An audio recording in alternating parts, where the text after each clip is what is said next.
Hello guys, welcome back to my channel. आज हम बात करने वाले हैं ईरान और यूएस के बीच में चल रहे कॉन्फ्लिक्ट के बारे में। जैसे कि आप सबको पता ही होगा, आप सबने बहुत सुना भी होगा ये न्यूज़पेपर्स में, न्यूज़ चैनल्स के ऊपर, कि ईरान के ऊपर कई सारे इकोनॉमिक सैंक्शंस लगाए गए हैं यूएस के द्वारा। तो जानते हैं कि क्या हुआ है, क्यों हुआ है एंड इससे इंडिया पे क्या असर पड़ता है। So let's get started. Video में आगे बढ़ने से पहले मैं आपको थोड़ी बैकग्राउंड इन्फॉर्मेशन दे देता हूँ। मिडिल ईस्ट में बेसिकली दो रीजनल पावर्स हैं, एक है सऊदी अरेबिया एंड दूसरा है ईरान। ये दोनों राइवल कंट्रीज हैं एंड इन दोनों के बीच दुश्मनी बनी रहती है।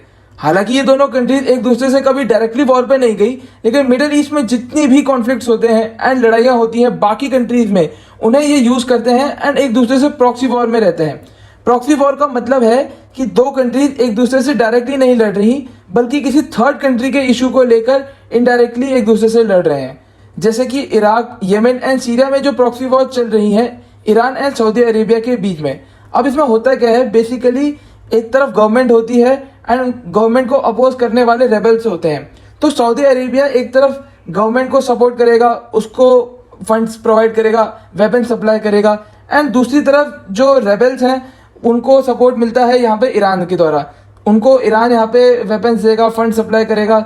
तो यहाँ पे होगा क्या इस केस में कि लड़ाई जो है वो तो उसका तो कोई सोल्यूशन आएगा नहीं, और दो अलग कंट्रीज भी एक दूसरे से यहाँ पर वॉर में बनी रहेंगी। ईरान में बेसिकली मेजॉरिटी है शिया मुस्लिम्स की एंड सऊदी अरेबिया मेजॉरिटी है सुन्नी मुस्लिम्स की। सो ये एक रिलीजियस डिवाइड भी इन दोनों कंट्रीज के बीच कह सकते हैं एंड एक ये बात इन दोनों कंट्रीज के कॉन्फ्लिक्ट को और बढ़ाता है। अब बात यहाँ ये है कि जो यूएसए है वो एक बहुत अच्छा एलाय है सऊदी अरेबिया का, एंड सऊदी अरेबिया जो है वो ईरान की राइवल कंट्री है। तो इससे कहीं ना कहीं यूएसए एंड ईरान के बीच भी एक राइवलरी बनी हुई है। पिछले कुछ टाइम से इराक में एंटी गवर्नमेंट प्रोटेस्ट चलने लगे हैं, क्योंकि वहाँ के लोग जो है वो नाराज़ हैं वहाँ की बढ़ती करप्शन को लेकर, बढ़ती अनएम्प्लॉयमेंट को लेकर, और भी कई सारे मुद्दों को लेकर। जो वहाँ की गवर्नमेंट है उसको ईरान सपोर्ट करता है। तो मतलब इराक एंड ईरान जो है वो मतलब साथ में मिले हुए हैं, प्रोटेस्टर्स के अगेंस्ट में है वो, एंड जो सऊदी अरेबिया एंड यूएसए हैं वो प्रोटेस्टर्स के साथ हैं। ऐसे कई सारे इंसिडेंट देखने को मिले हैं जिसमें प्रोटेस्टर्स को भारी मात्रा में मतलब चोट पहुंचाई गई है, और उनमें से तो कई लोग मारे भी गए हैं। तो आप समझ सकते हैं कि ये बहुत बड़ा मतलब वहाँ वायलेंस जो चल रहा है वो इराक एंड ईरान मिलके यहाँ के आम जनता के साथ कर रहे हैं। वैसे तो यूएसए एंड ईरान के रिलेशंस पिछले 40 से भी ज़्यादा सालों से खराब रहे हैं, लेकिन जो अभी का कॉन्फ्लिक्ट है इसे देखा जा रहा है जब से डोनाल्ड ट्रंप यूएसए के प्रेसिडेंट इलेक्ट हुए थे, यानी कि 2017-18 के बाद से। अब 2015 में जब ओबामा प्रेसिडेंट थे, उन्होंने ईरान के साथ एक न्यूक्लियर डील साइन करी थी जिसका फॉर्मली नाम था joint comprehensive plan of action. ये एक रिजल्ट था of prolong negotiations from 2013 and 15 between Iran and P5+1। मतलब प्रोलॉन्ग नेगोशिएशन का लंबे समय से चल रही नेगोशिएशंस को यहाँ प्रोलॉन्ग नेगोशिएशंस बोलते हैं।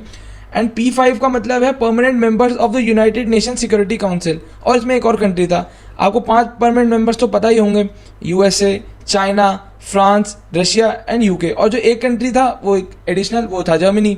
इस डील के अंदर ईरान ने एग्री किया था to significantly cut its source of centrifuges, enriched uranium and heavy water, all key components of nuclear weapons. मतलब जो भी की कंपोनेंट्स है न्यूक्लियर हथियार बनाने के लिए, उनकी जो स्टोरेज है उसको थोड़ा कट करने पर उन्होंने एग्री किया था।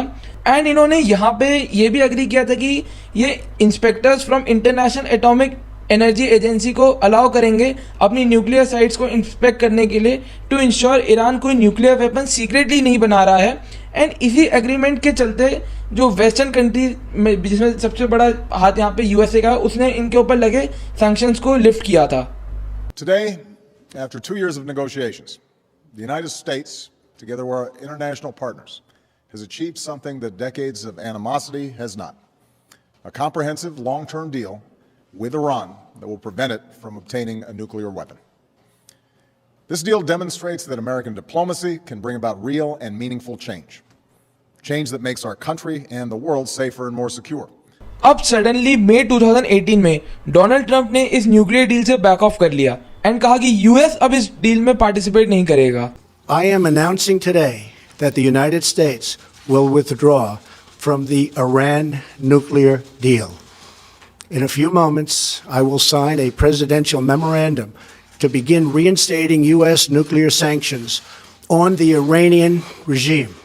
डोनाल्ड ट्रंप ने कहा कि ईरान की गवर्नमेंट टेररिज्म को सपोर्ट करती है, वॉयलेंस को एक्सपोर्ट करती है एंड मिडिल ईस्ट में जो क्योस फैला हुआ है, ब्लडशेड फैला हुआ है, उसके पीछे ये रिस्पॉन्सिबल है। बहुत से लोग डोनाल्ड ट्रंप को क्रिटिसाइज करते हुए कहते हैं कि ट्रंप पीछे हट गए इस न्यूक्लियर डील से जस्ट बिकॉज ओबामा ने इस डील को साइन किया था।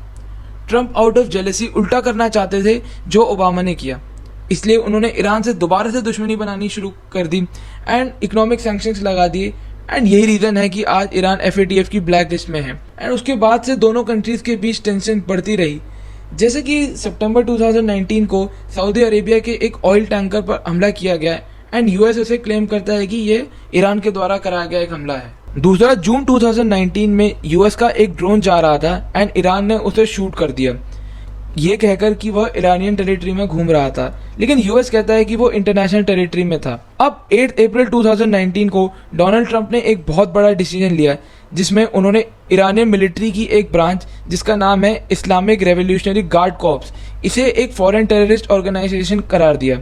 उसके बाद दिसंबर 2019 को इराक के अंदर एक US मिलिट्री बेस पर अटैक किया गया, जिसके चलते एक अमेरिकन कॉन्ट्रैक्टर की मौत हो गई।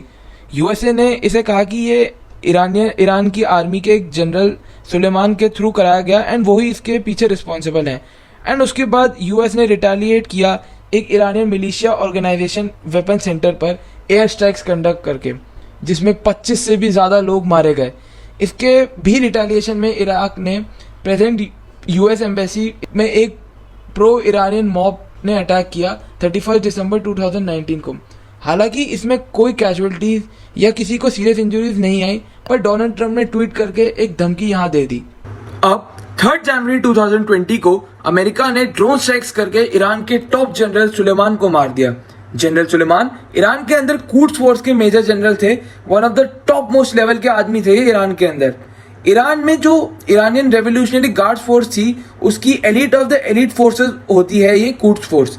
डोनाल्ड ट्रंप ने कहा उन्होंने सुलेमान को इसलिए मार दिया to prevent future attacks and इन्हें खबर मिली कि सुलेमान US के अगेंस्ट कुछ अटैक्स प्लान कर रहे हैं। The United States military successfully executed a flawless precision strike that killed the #1 terrorist anywhere in the world, Qasem Soleimani. Soleimani was plotting imminent and sinister attacks on American diplomats and military personnel, but we caught him in the act and terminated him.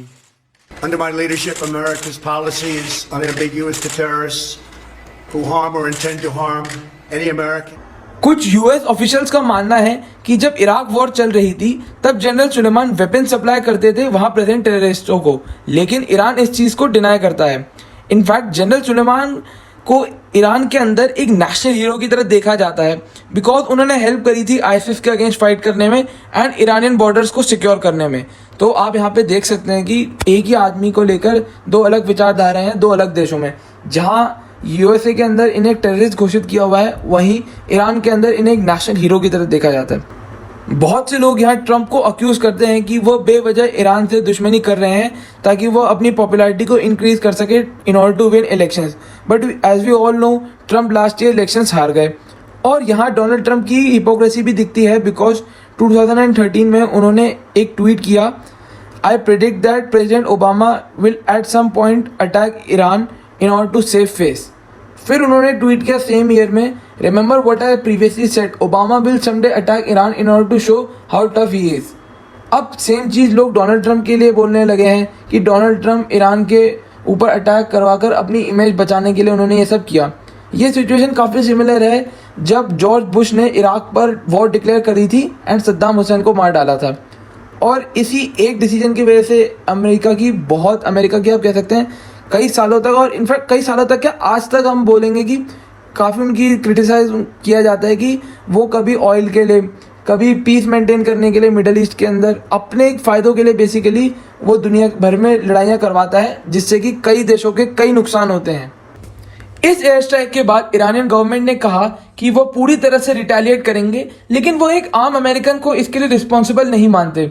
Iranian government completely यहाँ पर दोष डालती है Donald Trump के ऊपर। In fact Iran government ने Donald Trump के ऊपर एक बाउंटी तक रखी है एंड उन्होंने कहा है कि एक एवरेज अमेरिकन को इससे डरने की ज़रूरत नहीं है क्योंकि उनकी हमारे से कोई भी दुश्मनी नहीं है। इसी के चलते ईरानियन प्रेसिडेंशियल एडवाइजर ट्रम्प की बिजनेस प्रॉपर्टीज जो भी हैं ऑल ओवर द वर्ल्ड उन्हें लिस्ट डाउन कर रहे हैं in order to attack Trump's real estate empire. As you all know, Trump जो है पॉलिटिशियन से पहले एक बिजनेसमैन है यूएसए के अंदर। इसके रिस्पॉन्स में डोनाल्ड ट्रम्प ने भी यहाँ पे ईरानियन गवर्नमेंट को धमकी दी और ने कहा कि वो उनके कल्चरल जो भी साइट्स हैं, जो वर्ल्ड हेरिटेज साइट्स बेसिकली जिसमें मॉन्यूमेंट्स वगैरह आ गए और जो भी हिस्टोरिकल जगह हैं, वो इसके ऊपर एक हमला करेंगे और इसके लिए उन्हें काफ़ी क्रिटिसिज्म का भी सामना करना पड़ा। On the other hand, parliament of Iraq में वोट किया है कि वो अपनी ज़मीन से सारे अमेरिकन ट्रूप्स को निकालना चाहते हैं एंड ईरानियन पार्लियामेंट में एक मोशन पास किया गया जिसमें उन्होंने यूएसए की आर्मी को एक टेररिस्ट डिक्लेयर किया है। डोनाल्ड ट्रंप ने यहाँ कहा है कि अगर वो चाहते हैं सारे अमेरिकन ट्रूप्स इराक को छोड़ दें तो यहाँ जो उन्होंने एक यूएसए ने एक एयरफोर्स का बेस बनाया है जिसपे बिलियंस ऑफ डॉलर्स का खर्चा हुआ है, तो इराक को इसकी पेमेंट करनी होगी और अगर इराक नहीं कर पाता इसकी पेमेंट तो वो इनके ऊपर बहुत बड़े इकोनॉमिक सैंक्शंस लगा देंगे और अगर ऐसा होता है तो इसका जो असर है वो इंडिया पे बहुत नेगेटिवली पड़ेगा।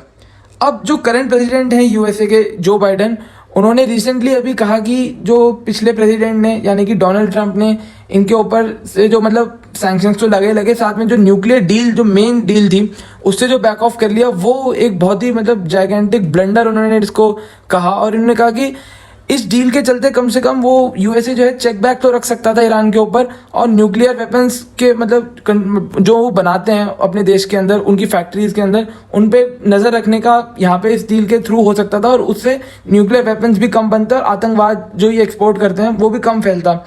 तो यहाँ पे लेकिन अभी तक ये भी कुछ ज़्यादा कर नहीं पाए इस डील को लेकर, क्योंकि अगर ये वापस अब साइन इन करते हैं इस डील को तो ये भी अब थोड़ा मुश्किल होगा। ये इतना आसान प्रोसेस नहीं रहने वाला, क्योंकि पहले तो ईरान इस पर मान गया था लेकिन अब मुश्किल है उस तरफ से भी कि वो ईरान जो है वो भी इस डील को दोबारा साइन कर दे। उन पर तो इकोनॉमिक सैंक्शंस ऑलरेडी लगे हुए हैं, तब भी उन्हें कोई फ़र्क नहीं पड़ा, देश तो उनका फिर भी चल रहा है।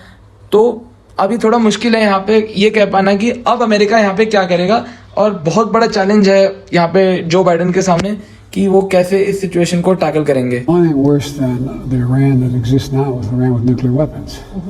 And if we can return to the deal and hold them tight, I think it was a gigantic mistake for the last president to get out of the deal. They're closer to a nuclear weapon now than they were before. It doesn't have anything to do with whether or not the Quds Force is going to stop or they're going to continue to be engaged in activities. We can act against them. And still have a deal where they curtail their nuclear program. अब हम जानेंगे कि अगर Iraq के ऊपर economic sanctions लगा दिए जाते हैं तो इससे इंडिया का क्या लॉस होगा।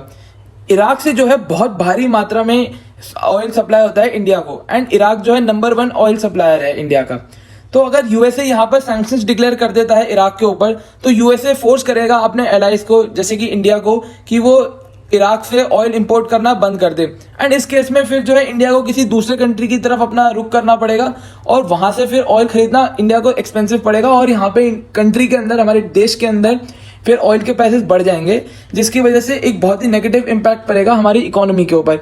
यही चीज़ अभी हमें रिसेंटली बांग्लादेश में देखने को मिल रही है जहाँ पर 50% से भी ज़्यादा ऑयल के प्राइसेस को बढ़ा दिया गया है और अभी ये कहा जा रहा है कि बांग्लादेश की भी हालत सेम श्रीलंका जैसी हो सकती है।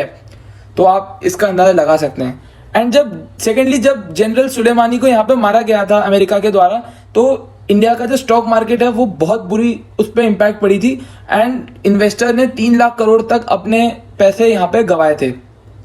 दूसरा जो बुरा असर यहाँ पर इंडिया के ऊपर आया वो ये था कि जब ईरान से डोनाल्ड ट्रंप की दुश्मनियां बढ़ने लगी थी तो उन्हें किसी और कंट्री के करीब जाना था। तो जो कंट्री उन्होंने यहाँ चूज़ किया वो था पाकिस्तान और हम सबको पता है इंडिया पाकिस्तान के रिलेशंस का क्या हाल है। तो हुआ यहाँ पे क्या कि 2018 में डोनाल्ड ट्रंप ने कहा था कि उन्होंने पाकिस्तानी आर्मी को मिलिट्री ट्रेनिंग देना एकदम बंद कर दिया है क्योंकि पाकिस्तान जो है आतंकवाद एक्सपोर्ट करता है। तो 2019 में उन्होंने ये जो मिलिट्री ट्रेनिंग उन्होंने बंद कराई थी उन्होंने दोबारा चालू कर दिया ताकि जो पाकिस्तान के साथ उनके रिलेशन है वो थोड़े अच्छे बने रहें। और साथ ही साथ आपने ये भी देखा होगा कि इमरान खान जब प्राइम मिनिस्टर थे पाकिस्तान के उनका कई बार आना जाना हुआ था वाइट हाउस में, ट्रंप के साथ कई सारी मीटिंग्स उन्होंने की थी। एंड जब से अभी जो बाइडन बने हैं यूएसए के प्रेसिडेंट तो वो एक बार भी नहीं मिले हैं पाकिस्तानी प्राइम मिनिस्टर थे। अभी तो 2 उनके दौर में आ चुके हैं, एक बार इमरान खान थे एंड अभी शहबाज शरीफ हैं। तो इस केस में यहाँ पे डोनाल्ड ट्रंप को और ज़्यादा फ्रेंड्स एंड एलाइज चाहिए थे ताकि ज़्यादा से ज़्यादा लोग उनके सपोर्ट में रहें। आई होप आपको आज का टॉपिक बहुत अच्छे से समझ में आ गया होगा कि क्या है यूएसए एंड ईरान का ये कॉन्फ्लिक्ट। एंड अगर आप करंट अफेयर्स में इंटरेस्ट रखते हैं तो आपको जरूर से इस वीडियो से बहुत फायदा होने वाला है। सो वीडियो अच्छी लगी हो तो लाइक करना, चैनल पे नए हो सब्सक्राइब करना। मिलते हैं जल्दी नेक्स्ट वीडियो के साथ। Thank you so much for watching. Good bye.